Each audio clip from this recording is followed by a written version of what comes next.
Well, thank you for coming. I'm really excited to have the chance to talk to you all about this book and hopefully just promote lots of conversation amongst all of the families. Hopefully you will go out and continue these conversations later on.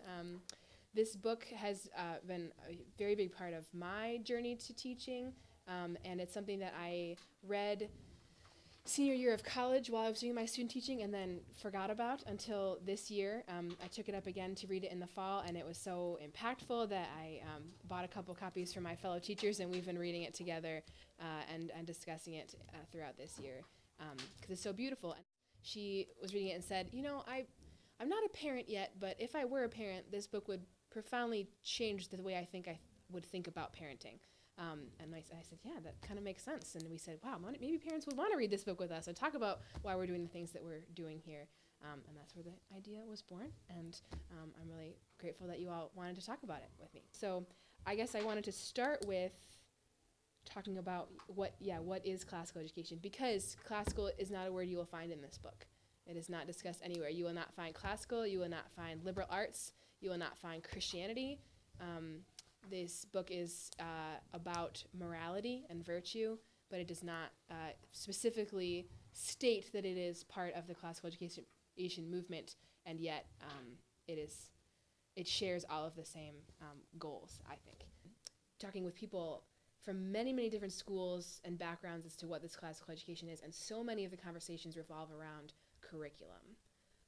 And particularly for those perhaps not intimately familiar with classical education who could just give me a off-the-cuff definition, I just hear great books-oriented, Latin, the trivium, so grammar, logic, and rhetoric, the kind of the staple classes that we associate with a classical education, an older education.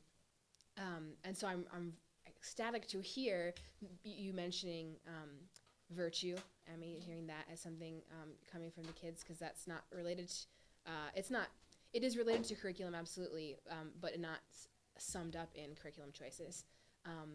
Work ethic, joy, these are all part of these things, and this is why I believe this book so well explains the core of what classical education is about, because this book is about the virtues that must be present in someone trying to bring about virtues in someone else. So this book mostly talks about parenting or teaching, but in the preface and the introduction, which we'll read together, it talks about how parents, coaches, pastors, all of those who are trying to get involved in that effort of bringing about something in a person, that they have to first have that present in themselves. So the book has several chapters, each based around an attribute. So we have learning, authority, ethics, order, imagination, compassion, patience, character, and pleasure. In really broad strokes terms, I'm looking at classical education as the education of the whole person to become more fully human, which, we could interpret that in lots of ways. So, but I mean by the education of the whole person, it takes into account the things that particularly you mentioned of, it's not about intellectual prowess alone or vocabulary or analytical skills, but it's also about work ethic. It's also about kindness. It's about, I teach teenagers largely. I teach the upper school. So for me, classical education is about psychological balance. I have a lot of angsty preteens in my classroom daily, and sometimes in order to make them a whole person, I need to dedicate 15 minutes to unpacking the dramatic thing that happened in the morning. And just knowing that me pushing forward in the Iliad when they're really, really stuck on something dramatic that somebody said at lunch is not actually educating them fully, because we won't be present for that. It will be a wasted effort. And so talking about the thing they heard or read or saw is helping them become a more fully formed human being in that moment. So it's a holistic is a word often used, I think, a holistic education. Some of you were there for my Coffee with the Classics morning, and I talked about why I spend so much time on poetry and prayer in my classroom, is that by spending sometimes a lot of my English period on prayer, I'm trying to form a particular part of my students, a part of empathy, a part of that habit of turning to the Lord in prayer in times of trouble. So that's just as much the focus of my classical education as is the literature that I'm teaching. And so this book says, and we'll read, it says that it will be completely ignoring methods of teaching. It's not here to deal with this at all. We're not, particularly because how much that can change by classroom to classroom, from age group to age group, subject to subject.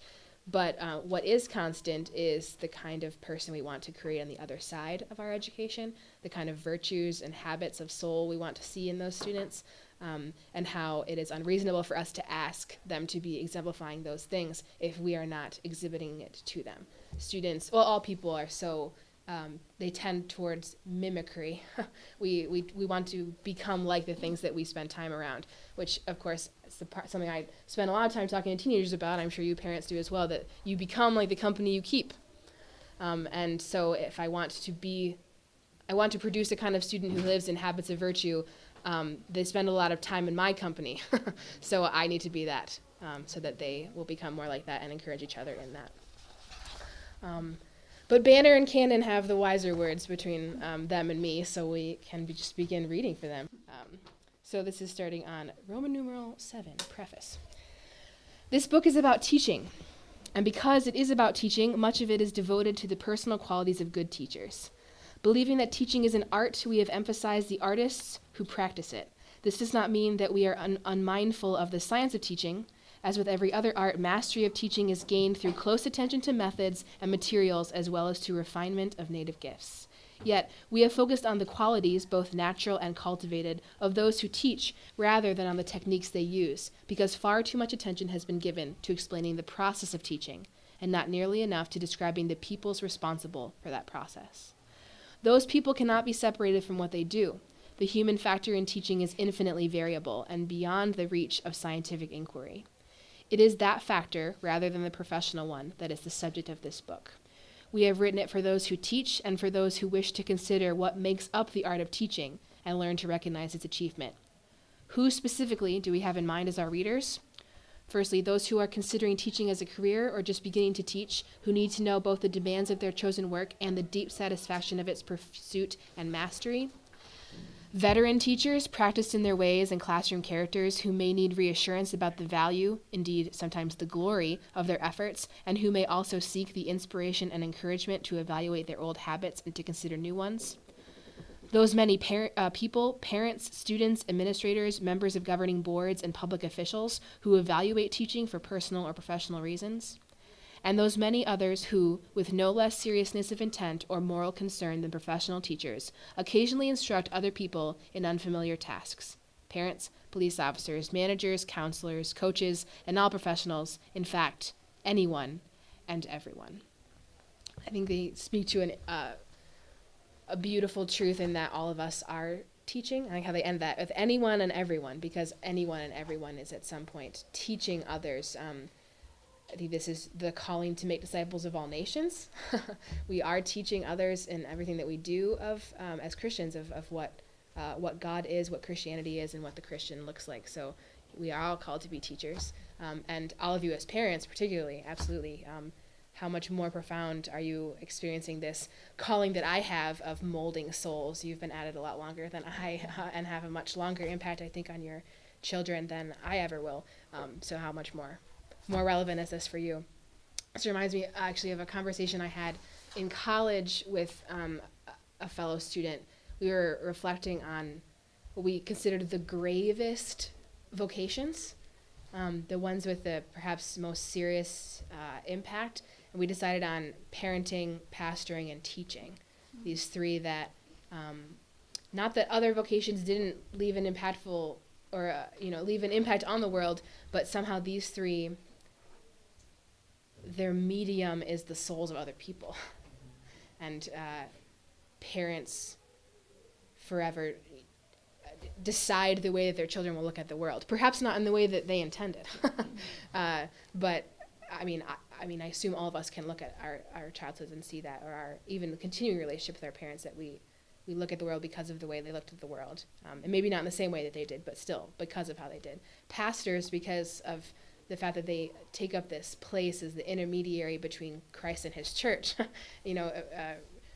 Reading the word, interpreting that for the church, and due to human frailty, the pastors become the image of Christ, I think, to many people, the image of what it means to be a Christian. And I'm sure we'd all say that we need to be looking at Jesus as that, but as humans, we tend to need something more focal that we can focus on.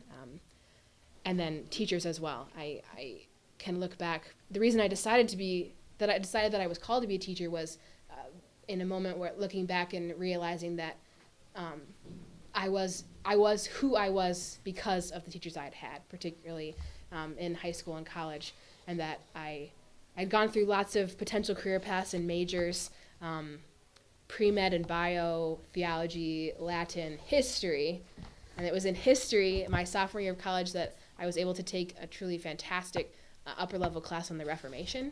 I love the Reformation. I could talk about it all day long, and I loved the professor. He was really impactful for me, and I took this class, and within a couple weeks, I just hated it. I knew that this was not the subject material, not the professor, it was just the subject itself. I thought, I cannot do this. If the other 2.5 years of college are taking these classes, I will never survive. And I had a crisis. I'd already declared as a history major, and a wise mentor for me helped me discern that it wasn't history, it was the history professor. It wasn't bio, had been the bio teacher in high school. It wasn't theology, it was the deacon at my church who taught the classes I took.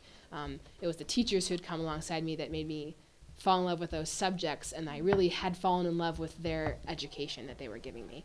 And that's how it became clear as day. It was teaching that I was called to, not necessarily history. And those teachers have forever made me who I am. I tell my students all the time how many of my mannerisms of teaching come from those teachers. And I think I've heard lots of people tell me about their teachers that they've had and how those teachers are so responsible for who they've become in many different ways. So all of us, parents, teachers, pastors, whatever, incredible role we have. There's a little bit left on this page and the next to read, I think. Talking about their reasons for writing this book, which I appreciate. The book originates in our personal experiences. It represents the distillation of 2 lifetimes of teaching in many settings, from an elementary school classroom in the slums of Southeast London to graduate seminars in an Ivy League university. Yet, it is in no sense a memoir. It contains no references to personal history. It is instead, as Gilbert Hyatt characterized his own penetrating art of teaching, quote, a book of suggestions drawn from practice, end quote. Because the book is intended to highlight the qualities that make up great teaching, we have thought it useful to illustrate the form and shape which these qualities may take in classrooms with the portrait of teachers, good and bad, exemplary and cautionary, at work. While the characters are fictional, they are by no means figments of our fancy. We have drawn their traits and tactics from teachers we have known and from our own experiences. We wish the sketches to demonstrate teaching in progress, a living process full of teachers' faults, foibles, mistakes, quirks, fancies, and blemishes, as well as their virtues and triumphs. No single person to our knowledge has ever possessed all the virtues or vices we portray, but all these attributes of teachers have existed somewhere, sometime. By illustrating with concrete examples the general element of which we have written, we hope to help make somewhat abstract qualities come to life. Finally, every idea in this book rests on our conviction that, for those who pursue it seriously, teaching is a calling, a summons from within, that it is among life's noblest and most responsible activities, an activity in which we have all engaged at one time or another as parents, workers, and friends, and that those who teach with fullness of heart and complete engagement are entitled to every honor and support that their communities can extend. Thus, we hope to find as readers those who wish to understand, as we have tried to understand, good teaching wherever and however it occurs. We have written for all, like ourselves, who would gladly learn, that gladly they might better teach. So just like in the preface, they lead off, Banner and Cannon, with the same thought in the introduction that most teachers forget that teaching is an art. So by art, I think they're differentiating from a science, or here technology, they say. Trained in the sciences and techniques of education, professional teachers are conscientious in applying the psychology and methods that they have learned. They may not call what they are trying to do teaching, and may prefer instead such terms as explanation, instruction, demonstration, guidance, or simply setting a good example. Yet even those who have enjoyed first-class professional preparation, when summoned to instruct, guide, and inform those entrusted to them, are faced with one of the greatest, because earliest, challenges of teaching. They must improvise as best they can. I would assume this is true of parenting as well. Unless you happen to have read many, many parenting books, I imagine a lot of it seems is improvising. as they rarely get it right the first time. How true is that for the teacher? Only after much repetition, some nervous invention, occasional losses of temper, and general frustration do their own processes of learning lurch forward. Then they lick their wounds and, perhaps wondering why they were ever willing to try to teach anyone anything in the first place, they gradually perfect their art. Some teachers, whether professional or amateur, may never manage to get it right. Some may fail to teach anyone anything important at all. Even those many of us who teach more or less effectively are often overwhelmed by justifiable concern for our lesson plans and their implementation, by getting our students through our courses, and by negotiating the politics and administrative obligations that seem inherent in any calling as burdened with responsibilities as teaching. Consequently, we often simply fail to give sustained and collegial thought to teaching's broader components. This may be because we prepare for our calling by learning the subjects we will teach and the methods by which we will teach them, and there is nothing wrong with that. Yet, rarely if ever, are we led to reflect on those dimensions of character and mind that are the very core of what we do, which is to help others acquire both the knowledge by which they can understand life in all its fullness and the dispositions by which they can live such a life. I'll stop there because that's the definition of education.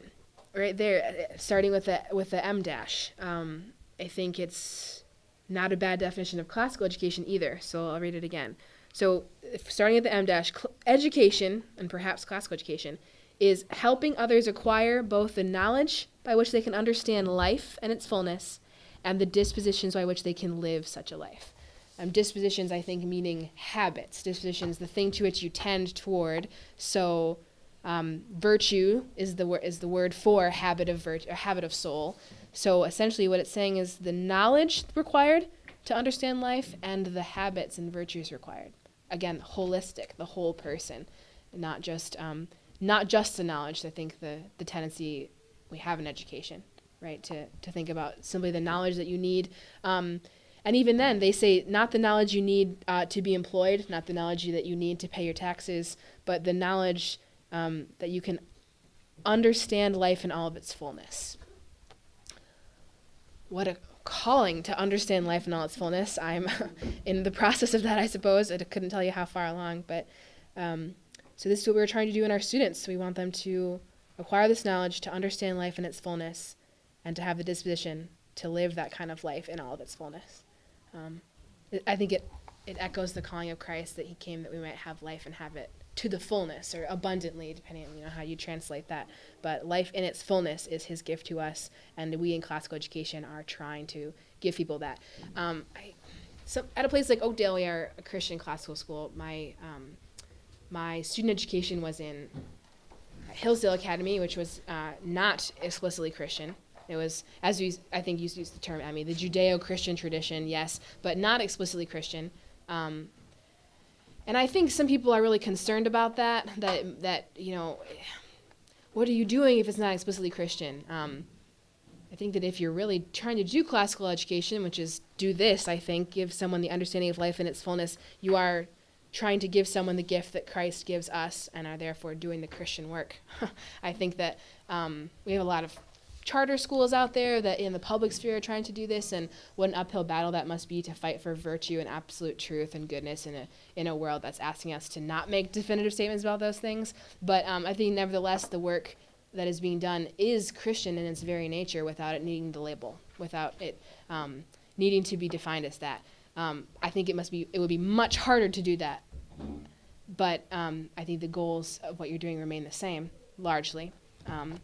And so I just consider myself blessed to be doing the thing that I would be doing at a charter school. I would be doing in a public school that wasn't a classical charter school if I were there. I would be doing in a parochial school I would be doing there. I just have the luxury of being able to use a Christian vocabulary that I wouldn't be able to use otherwise. But the nature of the work remains the same. I had a beautiful conversation with a Hillsdale student recently who is a hopeful Latin teacher. And I asked him this question. I asked him if I gave him a Latin 1 class, how would it be different for him at a public school as it would at Oakdale or at a Christian school?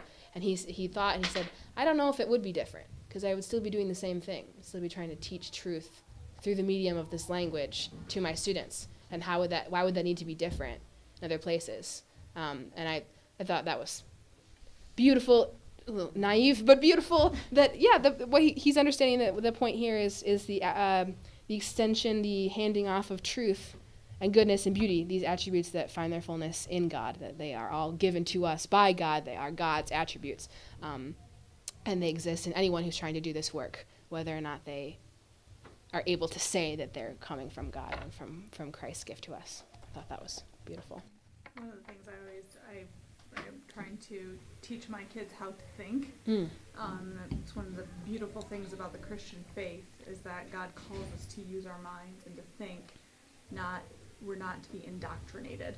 So Sure. I see a difference between just indoctrinating my children versus teaching them to think, because if they can think and learn how to reason, Christianity is a religion that it's the truth. Yeah. So if they're pursuing what is true, like, that's my hope, because then they will find God at the end. Absolutely. You know, if they know how to think and they know how to reason, they know what is true, Christ is the answer. Sure. So I have the questioning and all that is a very good and healthy and right Absolutely. thing to do.